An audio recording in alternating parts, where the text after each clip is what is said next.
지난주에 우리가 요셉이 보디발의 아내에게 유혹을 당하는 장면을 봤어요. 요셉이 그 유혹을 거절합니까? 거절하지 못합니까? 거절합니다. 그 장면에서 요셉이 한 고백을 혹시 기억하십니까? 어찌 이 큰 악을 행하여 내가 누구에게 죄를 지으리까? 여호와 하나님께 죄를 지으리까? 아멘. 하나님의 음성을 직접 들은 적도 없습니다. 요셉은. 요셉의 시대는요, 성경이 기록되지도 않은 시대였습니다. 율법도 없던 시대예요. 심지어 노예의 신분으로 지금 그 애굽 땅에서 있었던 사람입니다. 그런데 그렇게 담대한 고백을 하였다는 거죠. 그런데 여러분들, 그 대단한 믿음의 고백을 했다고 해서 인생에 엄청나게 스펙타클한 반전이 일어나진 않았습니다. 요셉은 억울하게 옥살이를 하게 되었습니다. 그 누구도 이 요셉의 억울함을 대신 풀어주지 못했습니다. 그럼에도 요셉을 통해서 하나님을 기억하는 삶이 무엇인지를 보았습니다.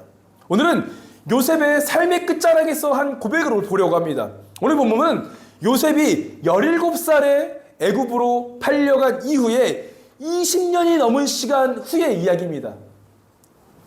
그 긴 시간 동안 하나님을 기억하며 살아온 요셉의 입에서 어떤 고백이 나오는지 오늘 함께 보도록 하겠습니다.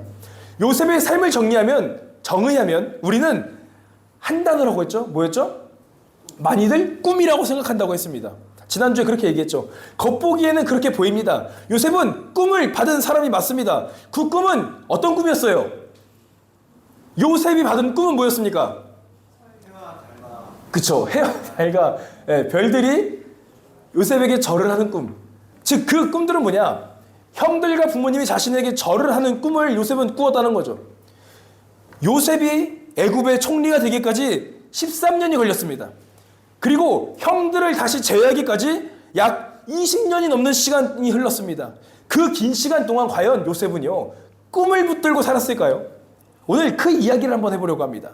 오늘은 잠깐 지난주 감옥에 갇힌 이야기부터 오늘 본문 형들을 다시 만나게 된 이야기 사이에 좀 장면을 잠깐 정리하고 가겠습니다.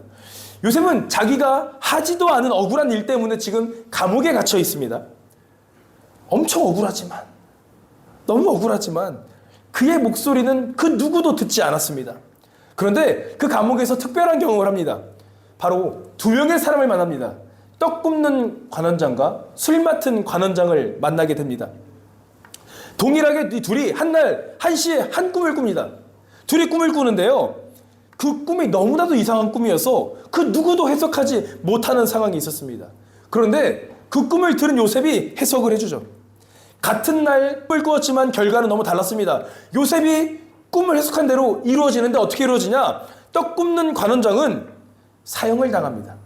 그리고 술 맡은 관원장은 다시 그 자리로 복직을 하는 장면이 그 사이에 있습니다. 요셉은 다시 복직할 술 맡은 관원장에게 자신의 이야기를 했습니다. 나 엄청 억울합니다. 당신 나가면은 다시 술 맡은 관원장이 되면은 나의 억울함을 풀어주세요라고 말합니다. 그런데 이 술 맡은 관원장이 복직을 하는데 요셉을 기억합니까? 못합니까? 기억을 못합니다. 까먹습니다. 요셉의 삶은 달라지지 않았습니다. 여전했습니다. 요셉은 형들의 배신, 보디발 아내의 모함, 그리고 억울한 죄수의 생활의 연속이었습니다. 이런 삶이 여러분들 과연 은혜라고 할 수 있습니까? 이런 삶을 본받고 싶습니까? 이런 삶이 하나님을 잊지 않은 자의 결과입니까? 억울함만 가득한 삶입니다. 그런데 성경에서는요, 놀라운 표현을 하고 있습니다. 성경은 계속해서 요셉의 삶을 평가할 때 어떻게 평가하냐? 그의 삶이 형통한 삶이라고 말하고 있다는 겁니다. 우리 39장 3절 말씀 한번 다 같이 읽겠습니다. 요셉이 그 영광에서 그와 함께 하심을 보며 또 여호와께서 그의 범사에 형통하게 하심을 보았더라. 네, 우리 이때는 노예 신분이었습니다. 자, 그리고 39장 23절 말씀 읽겠습니다. 함께 읽겠습니다. 간 수장은 그의 손에 맡긴 것을 무엇인지 살펴보지 아니하였으니 이는 여호와께서 요셉과 함께 하심이라. 여호와께서 그를 범사에 형통하게 하셨더라. 이때는 지금 죄수의 신분이에요. 여러분들께 질문 드리겠습니다. 노예와 죄수가 형통한 건 뭘 의미하는 거예요? 풀려난 것을 의미하는 거예요? 아니, 지금 요셉이 노예 신분에서 형통했대요. 죄수의 신분에서 형통했대요. 노예 신분인 요셉의 삶을 통해 그 가정이 형통해지고, 죄수인 요셉을 통해 그 감옥이 형통해졌대요. 이 표현이 뭡니까? 감옥에서 형통해졌다는 것은 많은 사람들이 갑자기 자수해가지고 그 감옥에 가득 찬 걸 의미하는 겁니까? 도대체 그의 삶을 보면 어떠한 것이 형통이라는 겁니까? 형통해 보입니까? 억울함만 가득한 상황인데 하나님께서는, 성경에서는 그의 삶이 형통하다고 말하고 있는 겁니다. 인생에서 기댈 수 있는 게 아무것도 없고 가장 어려운 상황에서 성경은 왜 요셉의 삶을 형통하다고 말하고 있을까요? 과연 요셉도 스스로 그렇게 생각을 했을까요? 그에 따른 대답이 오늘 본문에 등장합니다. 우리가 이해하기 어려운 고백이 등장합니다. 오늘 본문은요, 아까도 우리가 읽었지만 원수 같은 형들을 다시 제외하는 장면입니다. 요셉은 바로의 꿈을 꾸어서 국무총리가 되는 놀라운 역사를 맞이했습니다. 권력이 생겼습니다. 그리고 그토록 자신을 싫어했던 그 형들이 이제는 자신에게 와서 납작 엎드려 구걸을 하고 있는 상황이 오늘 본문입니다. 형들은 상상도 할 수 없었을 겁니다. 내가 판 동생이 여기 이 자리에 국무총리로 앉아있을까라는 생각을 단 한 번도 하지 못했을 겁니다. 여러분들 같으면 어떻게 하시겠어요? 나를 팔은 형들이, 나를 죽이려 했던 형들이 내 앞에 지금 무릎 꿇고 있습니다. 어떻게 하시겠습니까? 나를 모함하고 나를 죽이려던 사람들이, 내 원수 같은 사람이 내 앞에서 지금 무릎을 꿇고 있습니다. 우리는 보자마자 어떻게 하겠어요? 갚아주겠죠. 원수를 갚아주겠죠. 그런데 요셉은요, 그 원수 같은 형들을 만났는데 화를 내거나 탓하지 않습니다. 형들, 이제 내가 복수할 시간입니다. 형들, 나를 구덩이에 넣고 나를 죽일지 말지 고민했던 그 시간 기억하시나요? 나는 그 시간을 이제 보복할 권력이 있습니다 라고 하지 않습니다. 이제 그 칼자루가 누구한테 쥐었는지 한번 보십시오, 이러지 않았습니다. 원수를 갚지 않고 오히려 이렇게 말합니다. 우리 오늘 본 말씀 5절 말씀 읽겠습니다. 함께 읽겠습니다. 나를 이곳에 들어갔다고 해서 하나님 앞서서 하나님이 생명을 구원하시려고 나를 당신들보다 먼저 보내셨나이다. 지금 뭐라는 거예요? 하나님이 우리 민족의 생명을, 즉 야곱 자손들을 살리시려고 나를 보내셨다고 이야기하는 거예요. 7절 말씀도 읽겠습니다. 7절 말씀 읽겠습니다. 하나님이 큰 구원으로 당신의 생명을 보존하고 당신의 후손을 세상에 두시려고 나를 당신들보다 먼저 보내셨나니. 7절도 마찬가지죠. 당신들의 생명을 보존하고 당신들의 후손을 세상에 두시려고 나를 당신들보다 먼저 보내셨다고 말합니다. 요셉은요, 단 한순간도 형들을 탓하지 않았습니다. 형들에게 복수하지도 않았습니다. 아니, 오히려 요셉은요, 놀랍게도 지금 자신을 판 형들을 위로하고 있습니다. 내가 지금 이 자리에 온 것은 하나님의 뜻이라고, 하나님의 인도하심이라고 말합니다. 요셉은 자신이 어디로 가고 있는지 몰랐습니다. 그러나 어디에 있든지 요셉은 단 한순간도 하나님을 잊지 않았습니다. 그리고 훗날 자신의 삶을 되돌아보며 이렇게 고백하는 겁니다. 내가 팔려온 것이 아니라, 내가 버려진 게 아니라 하나님이 나를 보내셨구나. 이 고백이 요셉 가운데 있었다는 겁니다. 요셉은요, 왜 노예의 자리에서도, 감옥의 자리에서도 형통한 자였습니까? 바로 하나님이 그 자리에 함께 계셨기 때문입니다. 하나님은 단 한 번도 요셉을 떠나신 적이 없기 때문입니다. 그리고 하나님께서 그 자리에서 요셉의 삶을 사용하고 계셨기 때문에 성경은 요셉이 형통한 자라고 계속해서 말하고 있다는 겁니다. 오늘 본문이 우리에게 말하고자 하는 것도 바로 이것입니다. 성경 어디에도요, 요셉이 개인의 실패를 딛고 왕 다음가는 권력을 가진 것이 복이라고 말하고 있지 않습니다. 자신이 고난을 잘 이겨내서 내가 좋은 기회를 잡아서 내가 잘 참았기 때문에 내가 성공한 인생이다라고 말하고 있지 않습니다. 하나님이 나를 사랑하셔서 나에게 복 주셔서 나를 국무총리로 만드셨다고 말하고 있지 않습니다. 요셉은 이렇게 말하는 겁니다. 당신들의 후손을 세상에 두시려고 나를 당신들보다 먼저 보내셨을 뿐입니다. 하나님께서는요, 한 사람의 성공보다 많은 사람의 생명을 더 중요하게 생각하십니다. 그 일을 위해 요셉을 사용하신 것 뿐입니다. 요셉의 성공은 하나님의 목적이 아니었습니다. 요셉을 통해 많은 생명을 살리는 것이 하나님의 목적이었다는 겁니다. 그렇다면 하나님이 우리를 어떤 자리에 보내시는 이유도 단순히 우리가 잘 되기 위해서, 여러분들 잘 되기 위해서, 여러분들 개인의 복을 위해서 부르신 게 아니라는 겁니다. 하나님은 우리를 통해 그 자리에 누군가를 살리시려고, 그 가정과 여러분들의 학교와 여러분들의 직장에 하나님의 복을 흘려보내시려고 여러분들이 그 자리에 세우셨음을 믿으시기를 소망합니다. 하나님이 생명을 구원하시려고 나를 당신들보다 먼저 보내셨나이다.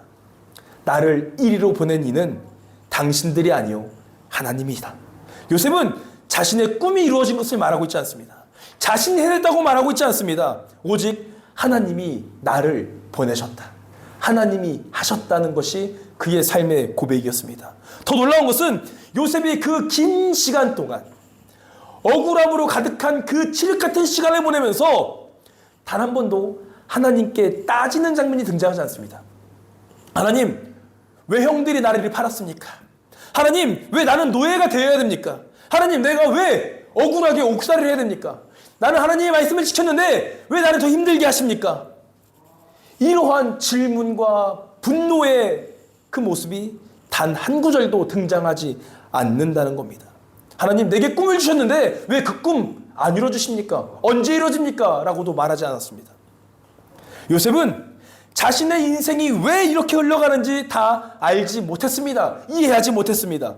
앞으로 어디로 가게 될지도 꿈에도 몰랐습니다. 그런데도 그 자리에서 하나님을 기억하며 자신에게 맡겨진 삶을 최선을 다해 살아냈습니다.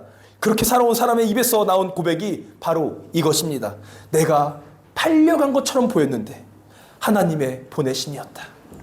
형들에게, 믿었던 사람에게 버림받은 것처럼 보였는데 결국은 하나님의 이끄심이었다. 억울한 것처럼 보였는데 주님의 뜻이었다. 이 고백은요, 꿈이 이루어진 순간에 갑자기 만들어진 고백이 아닙니다. 노예의 자리에서 하나님을 기억했던 그 시간, 감옥의 자리에서도 하나님을 잊지 않았던 그 시간, 그 모든 자리에서 쌓아온 요셉의 고백입니다.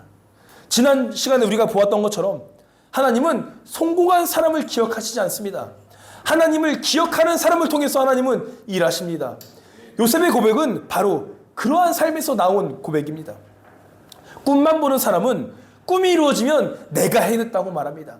나의 힘이라고 말합니다. 그러나 매 순간 하나님을 기억하며 살아온 사람은요, 그 자리에 온 모든 시간이 하나님의 뜻이었다고 고백하는 겁니다. 하나님이 나를 보내셨다고 고백할 수가 있는 겁니다. 우리는 요셉 하면은 꿈만 생각합니다. 그런데 성경 어디에도 요셉이 하나님, 그 꿈은 언제 이루어집니까? 저는 그 꿈을 붙들고 살겠습니다라고 말하지 않습니다. 오히려 그는 꿈을 붙들고 산 사람이 아니라 노예 생활일 때도, 죄수의 신분일 때도, 국무총리일 때도 변함없이 현실을 붙들고 산 사람이라는 겁니다. 현실에 충성을 다한 사람입니다. 현실에 최선을 다해 충실히 살아낸 사람이 바로 요셉입니다. 그리고 하나님은 그런 사람을 통해서 하나님의 꿈을 이루시는 데에 그런 사람을 사용하십니다. 우리 사랑하는 청년 여러분, 지금 여러분들이 서 있는 그 자리는 어디입니까? 원하던 자리입니까? 아니면은 원치 않았던 자리입니까? 어쩌다 서게 된 자리입니까? 아니면 여러분들이 선택한 자리입니까? 아니면 억울하게 서게 된 자리입니까? 꿈꾸던 자리입니까? 아니면 내 꿈과는 너무 먼 자리입니까? 아니면 요셉이 처한 상황처럼 구덩이에 빠져있는 암흑 같은 상황입니까? 우리 사랑하는 청년 여러분, 요셉도 자신이 원해서 애굽에 간 것이 아닙니다. 자신이 결정한 게 아니에요. 형들에게 강제적으로 팔려간 자리였습니다. 그러나 요셉은 형들이 나를 팔아서 여기 있게 되었습니다라고 말하지 않습니다. 하나님이 나를 보내셨다라는 고백을 할 뿐입니다. 요셉에게는 핑계댈 이유가 넘쳐났습니다. 기록된 성경도 없었습니다. 율법도 없었습니다. 노예였고 억울한 상황만 있었습니다. 그런데도 요셉은요, 하나님을 기억하며 살았습니다. 그렇다면 여러분들, 성경도 읽고 매주 하나님의 말씀을 듣는 우리에게는 핑계댈 이유가 전혀 없습니다. 여러분들은 어떻습니까? 지금 다니는 학교가 원하던 학교가 아닐 수도 있습니다. 지금 직장이 꿈꾸던 곳이 아닐 수도 있습니다. 지금 내가 처한 환경이 내가 상상했던 그림과는 다를 수 있습니다. 그러나 하나님은 바로 그 자리에서 여러분들과 함께 하시며 여러분들을 통해 일하시기를 바라고 계십니다. 여러분들이 그 학교에 있는 이유는 무엇입니까? 여러분들이 그 직장에 보내신 이유는 무엇입니까? 여러분들이 그 직장에 서 있는 이유는 무엇입니까? 여러분들이 지금 그 가정에 있는 이유는 무엇입니까? 하나님은 여러분들을 단지 잘되게 하시려고 그곳에 보내신 것이 아닙니다. 여러분들을 통해 누군가에게 복을 흘려 보내시려고, 여러분들을 통해 그곳에 하나님의 형통을 주시며 여러분들을 통해 누군가의 생명을 살리기 위해 여러분들을 먼저 보내신 것을 믿으시기를 소망합니다. 그러므로 내가 원하는 꿈이 이루어지는 날만 기다리며 살지 마십시오. 지금 그 자리에서 하나님을 기억하며 살아내십시오. 오늘 내게 맡겨진 일을, 내게 맡겨진 삶을 멋지게 살아내십시오. 그것이 믿음입니다. 그리고 그것이 곧 하나님과 함께하는 형통한 삶입니다. 그리고 언젠간 우리의 삶을 돌아보는 날, 우리도 요셉처럼 고백할 수가 있는 겁니다. 내가 강제로 끌려온 줄 알았는데 하나님이 보내신 것이었구나. 인생이 꼬여서 여기까지 온 줄 알았는데 하나님께서 함께 하셨던 인생이구나. 내가 내 선택으로 아니면 누군가의 이끌림으로 온 줄 알았는데 하나님께서 나를 이곳에 이 자리에 필요하셔서 부르셨구나라는 것을 알게 되는 날이 옵니다. 우리 사랑하는 여러분, 하나님께서 여러분들을 보내신 그 자리에서 하나님을 기억하며 살아가시기를 바랍니다. 그리고 여러분들을 통해 누군가가 살아나고 누군가에게 복이 흘러가며 그 자리 가운데에 하나님의 형통이 나타나는 삶이 되기를 주님의 이름으로 간절히 축복합니다.